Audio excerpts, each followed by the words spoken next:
Hey everyone, Rajat here. So in today's video, we are going to see how to share our Express-based project with the world using GitHub. So you are not going to deploy or you are not going to develop your application in a silo. Most probably you are going to work on a team where you have multiple people work same code. So which calls for, sharing your code using some sort of platform, and GitHub is a very common platform to do that. It's a version control system, right? So let's see what all we need to do before we can bring this project up in a shape where it is easily shareable and installable. So the very first thing I have done is that I have prettified all the code. Okay, so whatever we have learned in the previous video has been put into this file with proper comments. So I have formatted it properly. Then if you see down here, we are accepting a port from the external environment. But what if this port is not defined? Then our project crashes, right? So what we can do in this particular case is that we can accept a default parameter as well. So here what we can do is, if the environment variable port is defined, then take it. Otherwise, initialize the value of port with this 8000 number. Okay, so this is the default in this case. This is JavaScript syntax. This is not Node or Express specific. So now, even if we do not have a port number specified, this thing is going to work. Okay, so let's quickly close this thing and close this thing as well and open up a new terminal so as to ensure that port number environment variable is not defined. And now here you can do npm run dev, and now our default port number has been picked up. In order to be double sure, let's change this thing to 3000 and test it again. So now you can see that our default port number now is 3000, not 8000. So this setting is working correctly, and this is how you can, specify default settings for your properties that are going to be initialized from the environment variable.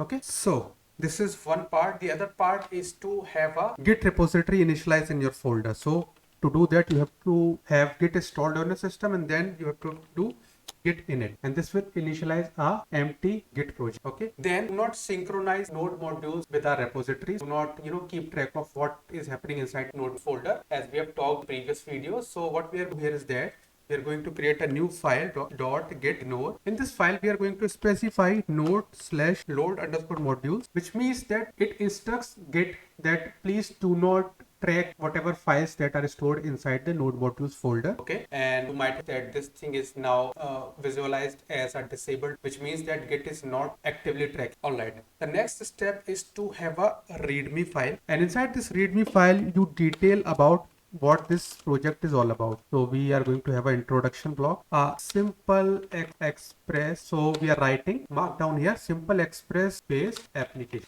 Then you can also include instruction about how to run this thing. So running, please execute the following command, and then you can do triple dot and sh and again triple dot, and inside these triple backticks, I would say what you have to do is to write the command npm run dev. So that is it. Our readme file is ready. If you are using VS Code, you can do Ctrl+Shift+V to see the preview of your markdown file. So this is going to be a readme file. A readme file helps the end user in understanding your project. If your project is complex enough, or even if it is simple, you should be having a readme file. So now our bare bones structure is ready. Our application can now be shared. So what we need to do now is to add all the files to Git so that Git can manage it, and we need to create a repository on our GitHub account. So head over to this plus icon, click on new repository, then select the account if you have multiple accounts. Otherwise the default one will be selected for you, and then write express to simple press as portlet uchen, and it is going to be a private repository, and just simply click create repository. Now you will get the instructions. Okay, so this is the instruction we care about. We need to add a remote server so that we can synchronize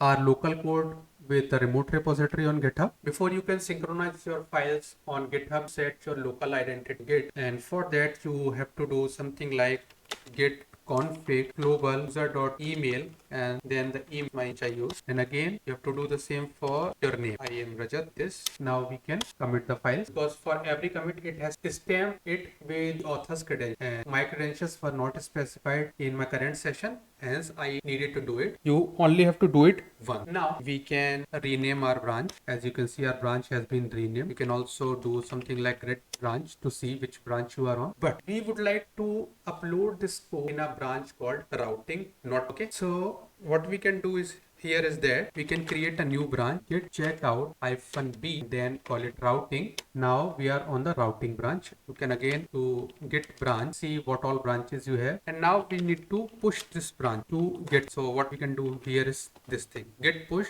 -u, which means push to the upstream on the origin remote, the remote which we have specified as origin. So this is GitHub's address and we have added it as a origin remote. So upload it on the origin remote and the branch which you want and push it. And now you need to set up your Git so that it can publish to your GitHub account. For that, you can either go down the SSH key route or the HTTPS route. I'm not going to detail it because this video is not about Git. So I have a video uploaded on my channel which you can watch. The link is here. So you can watch that and then we can later come back to it. Let me quickly set this up. Okay, so I'm now done with setting up my GitHub account. Now my local system can sync with GitHub account and let's press enter now and the project's code will be uploaded. So now you can go to GitHub and our code has been uploaded, and then as you can see we have uploaded the routing branch as of now. This is it. Now your project is ready to share with the world. It is actually shared and anybody can download this project, install the npm packages by running npm i command